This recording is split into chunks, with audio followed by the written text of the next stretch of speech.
What's up, everybody? I'm in the woods, you know what I mean? I got class in like an hour, you know what I'm saying? Genitals shrunken because it's so cold outside, but that's the beauty of it. I wanted to make this video about knowing yourself. I feel like it's a journey, but some people don't take it upon themselves. My bad if you hear that in the background, there's a bunch of birds having sex, but let's just get into this video, man. Yeah, that's what I get for going in the woods, but that's the beauty of it. But neither here nor there, let's talk about the topic. So knowing yourself. I feel like it's a difficult thing to do because people think they know themselves. You know what I'm saying? I thought that I knew myself, and I still think that I know what I know, but I don't know anything. And I'm gonna break that down for you. It's like a lot of the persona that you have, let's just use percentages, and I'm gonna make these up hypothetically. Let's say 90% of yourself isn't even you. In our mind, it's constructs that other people built for us. You know what I'm saying? It's somebody who's insecure right now, but you're not insecure. You wouldn't be insecure if somebody didn't first put you down. You know what I'm saying? At one point you were secure and somebody told you that you weren't enough. So you built that construct in your mind. That's your thought, but that don't make it real. It's just what somebody else told you. And now you're insecure about something. Or maybe it's a belief system you have or a way of going about things, you know, a system that you have in place that shouldn't be there because you haven't taken the time out your day to analyze if it even deserves a spot in your mind. You know what I'm saying? Again, just using a percentage, hypothetical, 90% of you might not be you, you know, and it's our job to tear down that 90%. And when we do tear down that 90%, well, we won't know what the fuck is going on. I had that 90% torn down against my will. I was going through so much stuff, you know, a whole bunch of trauma, a whole bunch of stuff I was going through, and thank God he took me through it, but he brought me through it. But I was going through so much that when it all fell apart, I was left with relatively nothing, only a small piece of myself, and I didn't even know what that was. It was like a small string. I was hanging on to a small string. You know what I'm saying? And you know, these ideologies that we form in our mind give us security, and that's why we keep them, because they make us feel safe. We don't want to walk across, you know, we don't want to walk through the desert. We don't want to feel incomplete. We fear that. We fear anything that attacks our ego. But I challenge you to look at that, you know, and use that to see what you really are. You know, Jordan Peterson was talking about something like that. Like, I stopped saying stuff that I truly don't believe. Like, he would say something and then he would ask himself, do he really believe that? You know what I'm saying? And that makes sense. Like, a lot of people talk stuff that they don't truly believe. You holding on to political ideologies or, you know, whatever ideology you hold on to that you don't truly believe within your heart. And you have to find it within your heart and let it settle in. You know what I'm saying? It's an idea that if you go against a certain thing, you a bigot or you hatred or whatever. And people fear that. People fear being criticized by the public eye. Like, oh yeah, I don't want to criticize this group because that means I'm bad. I'm a bad person. But does that really mean that? Bad to who? What is bad? You know what I'm saying? Who's looking at you? Who cares? You do. Why? What are you? Who are you? You know what I'm saying?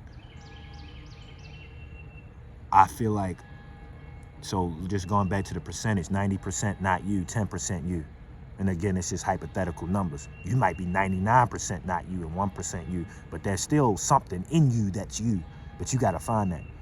The other percent that's not you, it may try to find connections where there is none.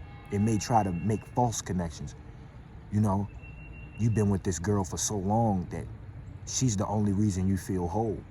But she doesn't fully align with the true self. She aligns with the fake self that you've constructed. You know what I'm saying? You think you're this, and this, but you're just this. This is fake. She aligns with this. She doesn't align with this. You keep her around because she aligns with this, but this isn't you. You think it's you because you haven't analyzed yourself. You don't know yourself. Really, you're this. But you keep her around because she's the only reason you feel whole. But sometimes you have to feel empty to refill yourself with new stuff. Pause. You know what I'm saying? You don't know who you are, so you identify yourself in this person you keeping around. You don't know who you are, so you identify yourself in this political party or this ideology or this group or this, or these people. You identify yourself into these people, but you don't know who you are, so you think you're them, but they're telling you who you are, but that's not who you are, because how can somebody tell you who you are? You know what I'm saying? So I challenge you to see who you really are. How do you do that? You got to be in silence. You gotta listen to the birds, man. You gotta just chill. You have to first give yourself a chance to think. It's so much social media that you don't even give yourself a chance to think. It's so much stimulus that you haven't even thought. When the last time you had an original thought? It's a thought that came from you. You may or may not be able to think of that. People losing their creativity and their sense of self because we all forming this hive mind. But I challenge you to break out of that. Give yourself a chance to think. Give yourself a chance to be silent. Give yourself a chance to feel. Give yourself, actually ask yourself, do you really believe this? Do you really believe this? Truly? Or do you want to believe it? And dive deep into that. You can only do that with silence and alone time. And you will feel empty. You will feel incomplete. And in my journey, when I was going through so much, it tore everything away because I realized I knew nothing and I was afraid. And then from there, though, I kept good friends around me like Ryan, like Miles, like, Craig, Lowe, all the people that was around me, I kept them around me. But then I realized I had fake friends near me too that didn't really align with the rawness that I was feeling in that moment, and I had to push them away. You know what I'm saying? Some people temporarily, some people for life, but I had to do it. Because that was, what led me to peace. This path not easy, you know what I'm saying? Like, figuring out who you are, it's a difficult thing because once you start tearing those parts of yourself away that aren't really you, you're going to feel that anxiety. You're going to feel that depression because you're going to be scared. You're going to be afraid. You ain't going to know who you are. Therefore, you don't know what's what. And you don't feel safe anymore. And if you don't feel safe and you living like that constantly, it might cause you to want to go back. You know what I'm saying? Because where are you then? When I had that part of me ripped away, I was anxious for months because I didn't know what was what. That's what led me to finding God. You know what I'm saying? So I'm grateful for that because now I'm here. And maybe some of y'all just need to find God. You know what I'm saying? But I was depressed because I realized this whole time I've been living for this and that's not even me. And you might be depressed. What if you wasted 10 years trying to please somebody else and realize that 10 years of your life gone? That's a depressing thing. And you might lie to yourself and say, oh, it was worth it because You're going to try to convince yourself that it's all okay when that's not really how you feel. Cognitive dissonance. And obviously everything happened for a reason.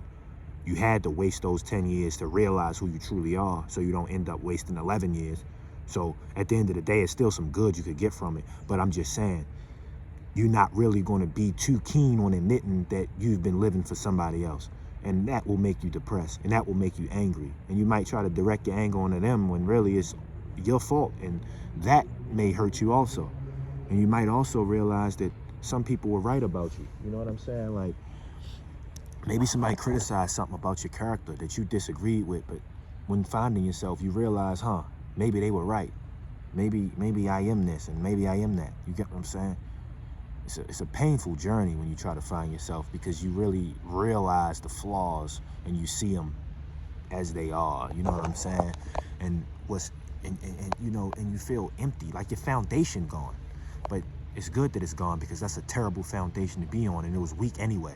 You built your foundation on sand, so you have to reconstruct it and put it in a new place and build it up. That's just what it is. And also quit the cycle of addiction. You on so many drugs, you beating your meat so much, you know what I mean, that you don't even know who you are because you just living for the high. You got to 100% go, let it out rather than running in loops and cycles. You fooling yourself. And go easy on yourself, you know what I'm saying? You could take one step at a time. You could quit drugs first, then quit porn second. or whatever, I don't know. Then analyze your relationship with one person, then the next person. It's not a rush. Take time and be gentle with yourself. So yeah, ask yourself who you really are. Ask yourself, what do you really want? You know, stop following the dreams of your parents. Stop following the dreams of other people. Stop striving for stuff for the wrong reasons. You know, truly dive within yourself and see who you really are, and then live with that. You know, let go of the cognitive dissonance when you do actions that don't align with your thoughts and beliefs. Break free of that and really find yourself. You know what I'm saying? Really find yourself. I challenge you to do that. Find peace. Leave a like, comment, subscribe. Music channel link in bio. I made a song called Bromo Dragonfly, man. Check it out. I love y'all, and always, praise Christ.